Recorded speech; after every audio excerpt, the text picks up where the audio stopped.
This is brought to you by... Shut the fuck up. Hello friends, hope you're well.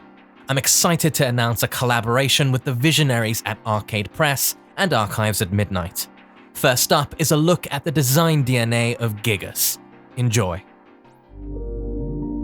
Nothing new is under the sun, and that's all puns intended.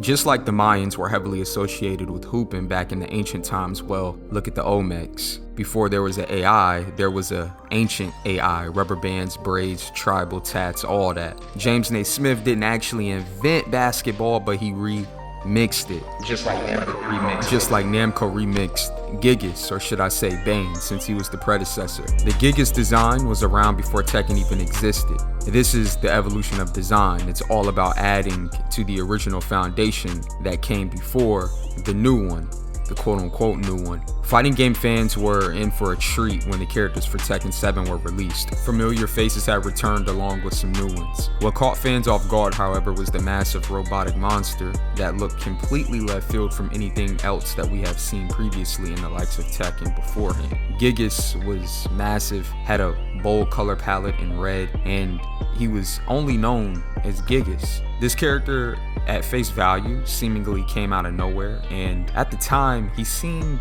like a problem, in regards to the plot anyway. Consumers from the West assumed that the Japanese developers were catering to the Western world. It seemed that many heroes and villains from the Western video games, comics, and movies and pop culture were 1, massive, 2, muscle-bound, 3, probably a monster that transformed or had some sort of supernatural power, or he was super angry all the time for little to no reason, aka Broly.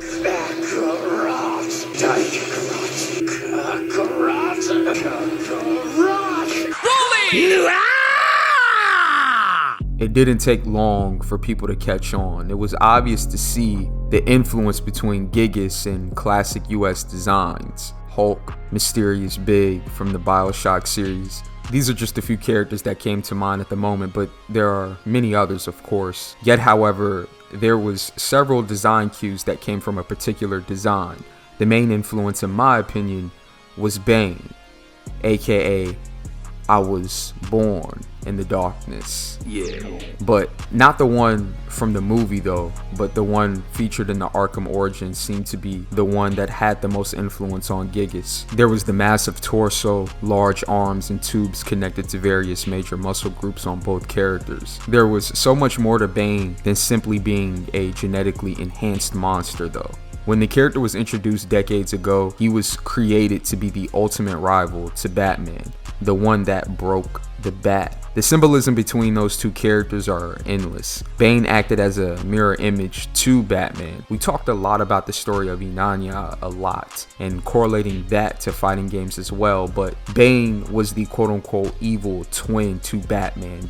Originally he was the quote-unquote dark mirror. There was also the element of Bane growing up in a prison. Bane was a whole experiment. The man was a former prisoner turned assassin. He was subjected to various surgeries and treatments which enhanced his natural abilities. Batman was considered to be the supreme human physical specimen in the DC comics. He was the perfect fighter, and Bane was essentially trained to match him in every way, spiritually, mentally, physically, aka the dark mirror to Batman.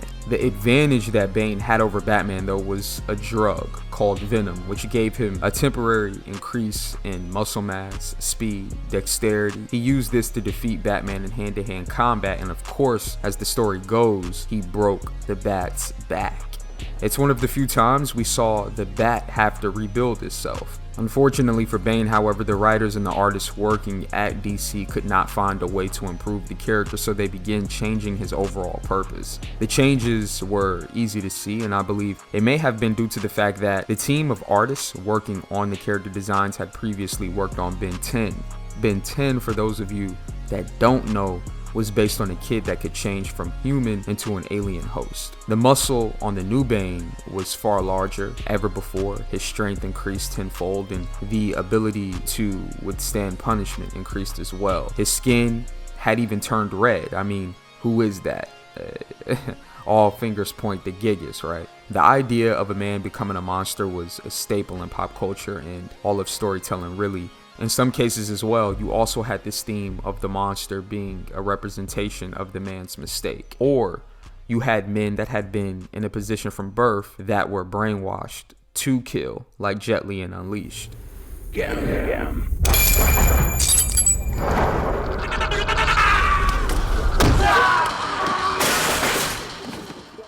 The man had no social skills, mannerisms, manners, etiquette. He was an animal. More than a century before Bane was created, there was a character called Mr. Hyde. Robert Louis Stevenson, author of Treasure Island, wrote a novel on a scientist named Dr. Henry that used a chemical mixture to become a powerful monster known as Edward Hyde. The monster was more beast than man, I would say, and he ended up terrorizing the citizens of Victorian England. The Hyde character would eventually be revisited by Alan Moore in a graphic novel titled The League of Extraordinary Gentlemen. And the character hardly looked human at all. He could be considered one of the first 3D representation of the extreme comic book proportions that artists were placing on their figures. And you can even make a case that this character could also be an inspiration to Gigas as well, or even Bane. Game designers in Japan, as well as artists and illustrators, had been creating these grotesque monstrous characters for decades. They had been working on an absolutely disproportionate muscle-bound figure for as long as, if not longer than, the Western artists had. Capcom, SNK, Arxis, and various developers had been pushing the envelope on the quote-unquote big body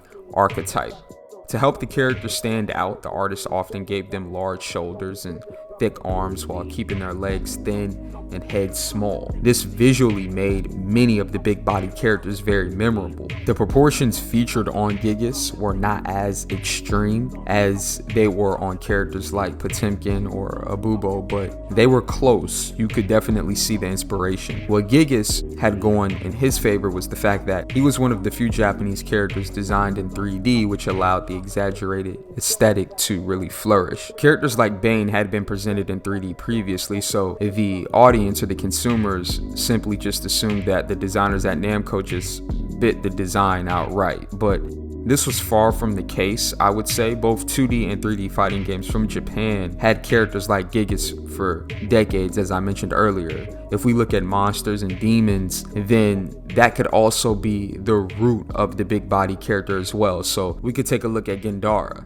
Gendara didn't have the tubes and the mad scientist theme of Bane, but was still very muscle-bound. Samurai Showdown or Samsho always took an ancient mythos approach to their design, which gave Ninja Scroll a lot of inspiration, but it wasn't technology but rather magic that kept Gendara enslaved. The tortured appearance of the character was very bold, very abstract. It was rooted in art history, ancient history, and at the time it made a statement. Gendara is one of the more memorable characters in fighting game history, in my opinion anyway, but that's a topic for another day. But to round this back to Gigas and bring this design DNA study home, the art of quote-unquote copying or remixing is a natural progression to design. Namco had actually set the stage for a massive fighter ever since the first Tekken was released in '94. The quote-unquote big body type character in that game was Jack. As the series evolved, so did Jack. The skin would be replaced by metal and armor. Then, after that, there was Marduk, and he was another big body character that could outmuscle opponents as well. And even when you look at characters like Yoshimitsu, Anna, and Nina, and Brian, all of these characters have a mix of genetic manipulation and cybernetic enhancements, or cybernetic enhancement features to their design. But as we come to a close, Tekken overall is a beautiful game, design-wise and character design-wise, and for the most part, if a character is introduced, they serve some sort of purpose in the Tekken universe.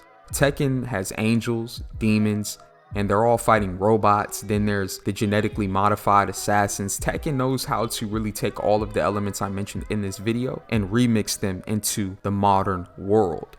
And that is the quote-unquote art of copying, or should I say remixing. But anyhow, you guys let me know, how do you feel about Gigas overall as a character? Do you like him? Is he trash? Let me know. But you already know what it is, man. You are now watching the AAM network, so don't go anywhere. Stay tuned. But for now, space out. Peace.